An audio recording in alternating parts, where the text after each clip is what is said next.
Kur tev tur bija tie finieru kluči, kur tur redzēja? Jāpaskatās, pamatā mums te papīra malka ir iegūst, bet pirmie finieru kluči agri mums ir jau. Jā. Varētu teikt jau otrie finieru kluči. Āreka, man liekas, viens. Jā. Viņš jau var redzēt, nomarķēts viņi ir. Jābūt kiliem metriem galā. Nu, Riku viens ir. Nu, kāds 18.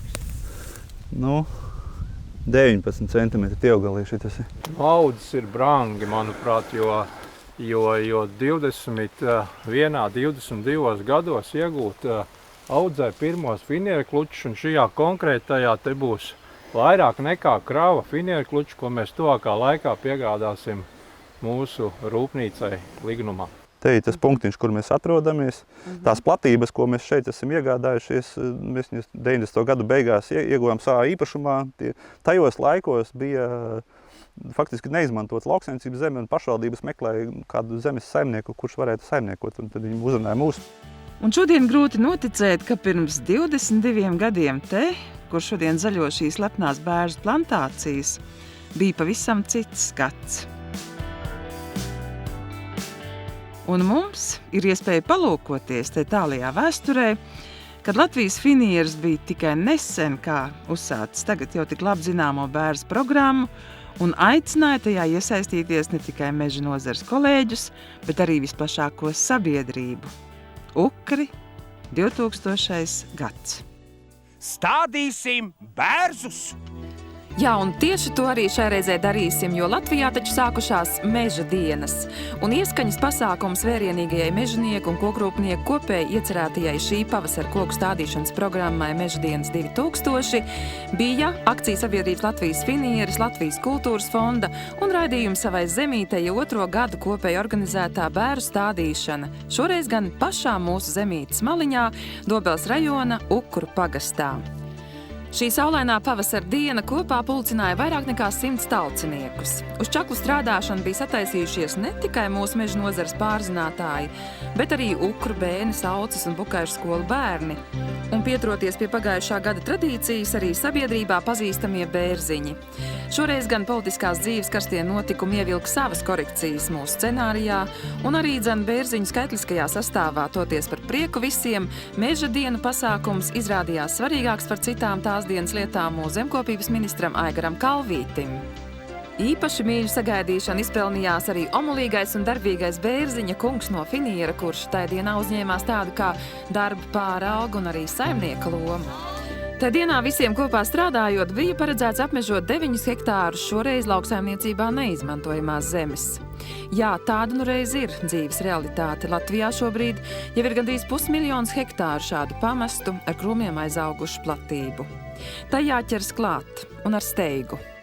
Šo bēdīgo skatu uz pamesto māju, kur diemžēl nedzīvo cilvēku un šiem pamestiem laukiem, varbūt mēs ar savu rīcību varam nedaudz šo ainavu atjaunot, un pēc kādu laiku varbūt izskatīsies, ka šeit nav pamest lauka, bet ir skaists mežs un birzes. Man šeit ir kabatiņā daži bukletiņi, kur ir pavisam jauni un svaigi. Rekādi skaisti bukletiņi. Te ir viss, kā ir jārūpējas un kā ir jāstāda pareizi bērs. Un tāpēc īsi instrukcijas, kā tad pareizi būtu bērs stādāms, varēja sākties arī lielie darbi.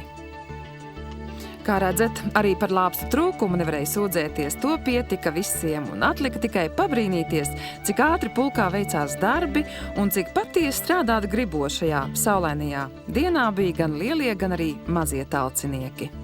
Šodien tie laiki mainījušies, lauksaimnieki ir atspērušies un apkārt redzami sakopti lauki, bet šeit mums aug mežs. Šobrīd ir vairāk kā 10 000 hektāru mēs esam iegādājušies. Jā. Uzreiz jāsaka, ka tie ir pamatā tomēr pacirsti meži, jo tas, kas nonāk tirgū, tie ir jau tādi, kur iepriekšēji īpašnieki ir nocirtuši to, ko ir gribējuši, un tad viņi tālāk saimniekošanu nesaredz, un tad viņi viņus pārdod.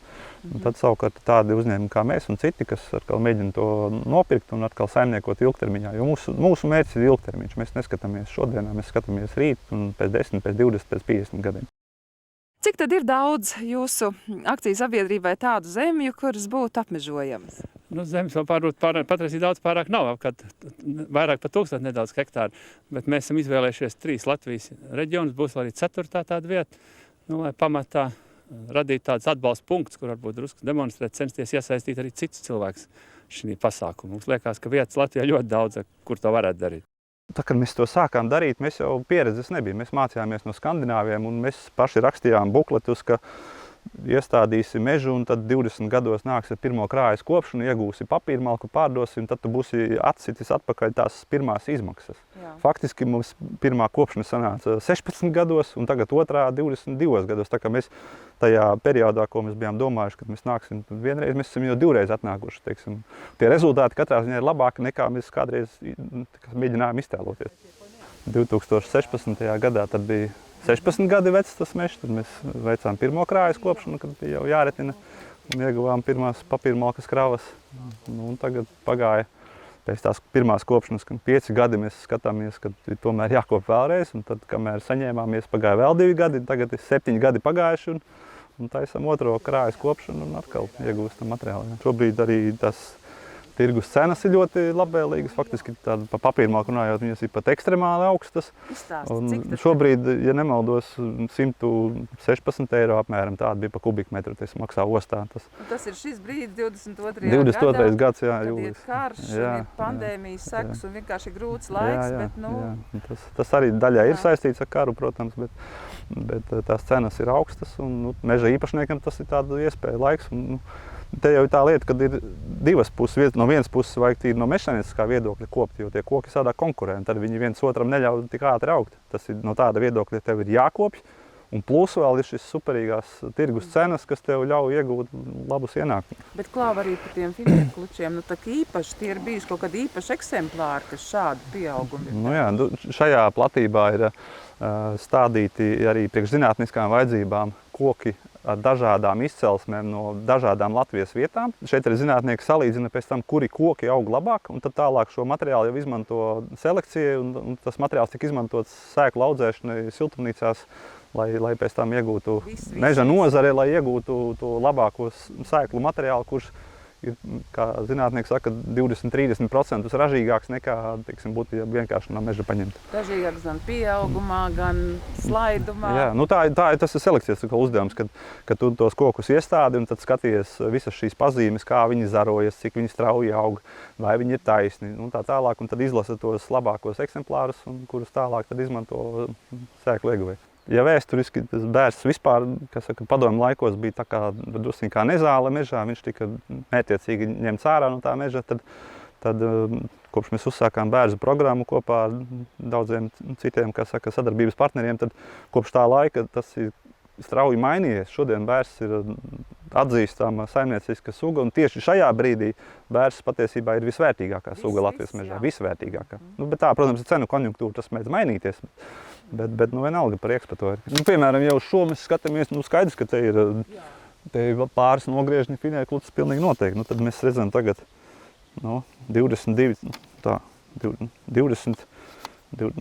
centimetri apmēram. Tātad ļoti precīzi, tātad 22 gadi un 22 centimetri. Tātad mēs saprotam, ka viņš gadā vidēji ir audzis pa 1 centimetru diametrā. Bet tas ir rekords. Jā, bet kas ir svarīgi jāsaprot, kad no sākuma tas kociņš jau bija šitāds. Skaidrs, ka pirmajā gadā tur nebija centimetrs klāt pieaugums, un arī otrajā nebija, un 5. nebija. Tā ka šobrīd viņš faktiski aug pa kaut kādiem 2–3 centimetriem gadā. Tad augs būtu apakšā. Jā, te ir zemgale, auglīga zeme. Zeme tas ir numur 1, lai mežs augtu. Nav tā, ka mežs aug tur, kur nekas neaug. Mežam ir tāpat kā burkānam, ir savas prasības, lai viņš augtu, kā saka, lai tie koki būtu lieli, vajag labu zemi. Diemžēl Latvijā nav celulozes pārstrādes, tāpēc mums nav citas iespējas, bet finiereklucis, kas te ir nomarķēts ar to zilo, tas tiks izmantots mūsu pašu ražošanai un tālāk tiks pārstrādāts saplāksnī, no kura tad var taisīt visādus labus produktus.